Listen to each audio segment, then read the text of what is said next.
যদি স্বামী থেকে থাকে, স্বামীর প্রতি নরম হয়ে যান, তাকে ছাড় দেওয়া শিখেন। সবচেয়ে বড় কথা, তাকে মহব্বত করা তো অবশ্যই জরুরি, মহব্বতের চাইতেও বেশি জরুরি স্বামীকে বিশ্বাস করা এবং তাকে সম্মান করা। এমন কোনো কথা এবং কাজ না করা যেটা স্বামীর গায়রত বা ব্যক্তিত্বে আঘাত করে। আমি পয়েন্টটা হয়তো বোঝাতে সক্ষম হয়েছি।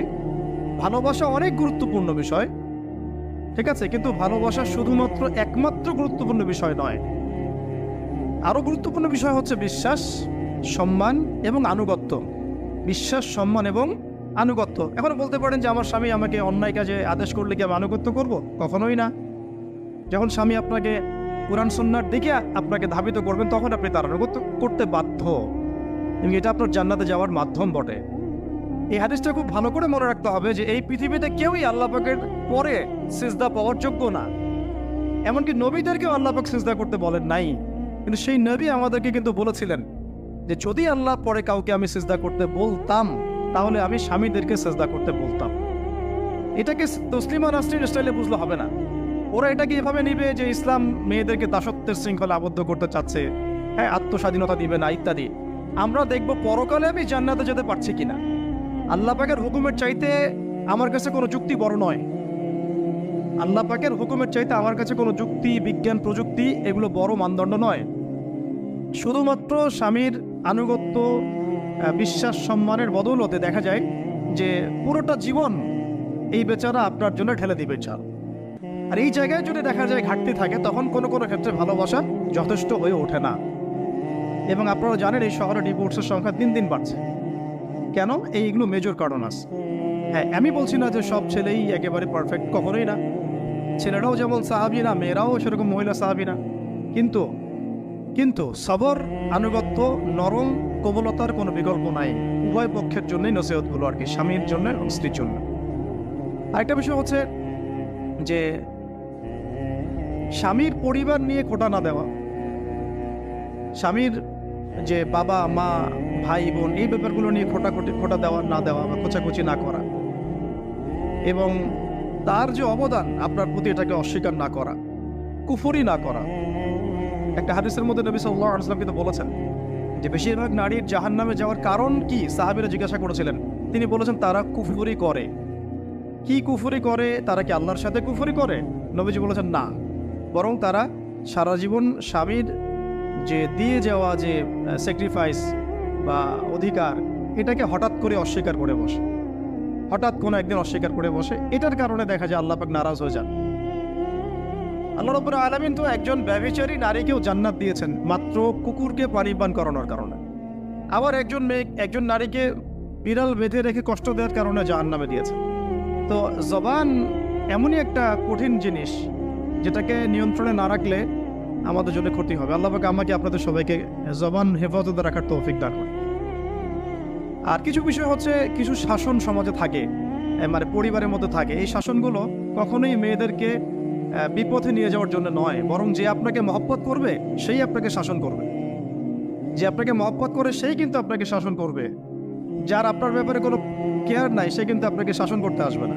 আপনি কোথায় যান তার তো কোনো যায় আসবে না। আর যে আপনাকে চাইবে, জোর করে টেনে নিয়ে আসতে চাইবে জান্নাতের পথে, সে কিন্তু আপনার উপর মাঝে মাঝে শাসন করতে পারে। অধিকারটুকু দিতে হবে। আর আমাদের মেয়েদেরকে ওই মেজাজেও তৈরি করতে হবে। তো পারিবারিক বিষয়গুলোর ক্ষেত্রে আসছিলাম, এটা একটু পরে আবার আসতেছি ইনশাআল্লাহ, যে ইলমের সাথে আমলটা খুব জরুরি। এবং আমলের ক্ষেত্রে শুধু নামাজ, রোজা, হজ, যাকাত এটাকে আমি মিন করছি না। মিন করছি যে আমার বাবার সাথে সম্পর্ক, মায়ের সাথে সম্পর্ক, আত্মীয়দের হক আদায় করছে কিনা, প্রতিবেশীর সাথে রিলেশন ঠিক আছে কিনা, এবং স্পেশালি পরিবারের স্বামীর সাথে আমার এই বিষয়গুলো ঠিক আছে কিনা। তো এগুলো যদি ঠিক থাকে, অল্প আমল যথেষ্ট হয়ে যাবে ইনশাআল্লাহ তাআলা। আল্লাহ পাক আমাদেরকে ইলম অনুযায়ী আমল করার তৌফিক দান করেন, আমিন। 3 নম্বর আমি পয়েন্ট নোট আউট করছিলাম মেয়েদের জন্য, যে আমি আমার মেয়েকে নসিহত করতাম যে বেশি বেশি দান সদকা করতে, বেশি বেশি দান সদকা করতে। মেয়েদের জন্য স্পেশালি সাদাকাটা বেশি করা উচিত। ছেলেরা তো সাদাকা করে, কম বেশি কিন্তু করে, যেহেতু তারা বাইরে থাকে। তো আপনারা সাদাকা করার জন্যে যদি স্বামীর অর্থ আপনাদের কাছে নেন, এটা দোষের কিছু না।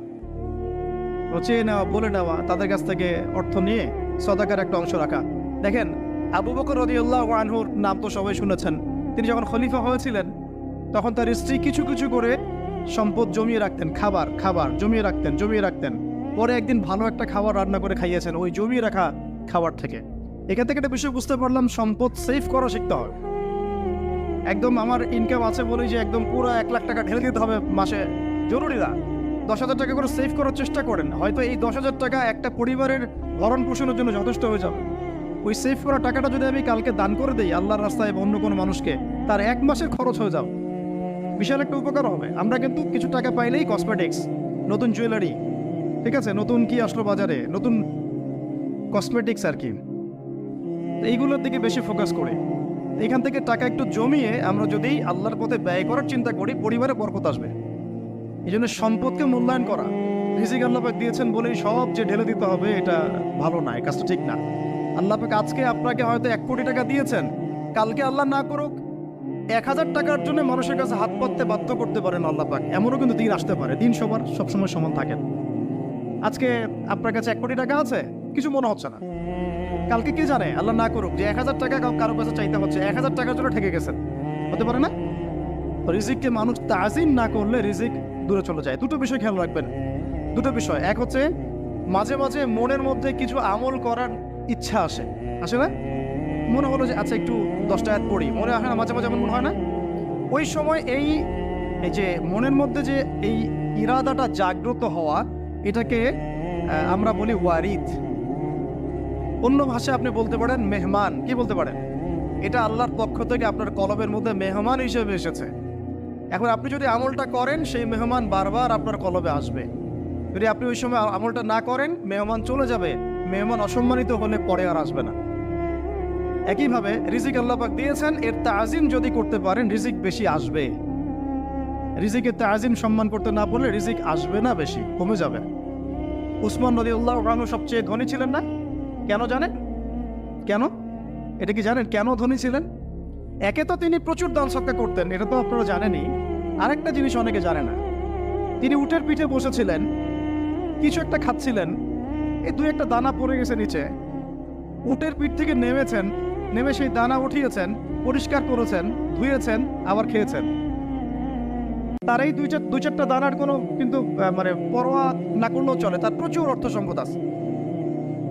এত অর্থ সম্পদ যে তাবুক যুদ্ধের দিন 30,000 সেনাবাহিনীর দায়িত্ব নিয়েছেন। 30,000 সেনাবাহিনীর দায়িত্ব নিয়েছেন। সেনাবাহিনী যাবে, থাকবে, খাবে, তাঁবু টাঙাবে, সব দায়িত্ব তার। 30,000 সেনাবাহিনীর দায়িত্ব নেওয়া কি 4 টাকারই কথা? তো এই সাহাবী এই কয়েকটা খাবারের দানা উঠিয়ে খেলেন। নবী সাল্লাল্লাহু আলাইহি ওয়াসাল্লাম বলেছিলেন যে তোমাকে আল্লাহ পাক রিজিক বাড়িয়ে দিবেন না কেন? তুমি রিজিকের যে তাজিম, যে সম্মান তুমি করো, এর বদৌলতে আল্লাহ পাক তোমাকে বেহিসাব রিজিক দিবেন। 2টা বিষয় খেয়াল রাখবো। আমলের মেহমান হৃদয়ের মধ্যে আসলে তাকে ফিরায় না দেওয়া, তাহলে সেই মেহমান কিন্তু আর আসবে না। মেহমানকে মূল্যায়ন করলে মেহমান বারবার আসবে। আর রিজিকের তাজিম না করলে রিজিক কিন্তু আপনার ঘরে বেশি বেশি আসবে না।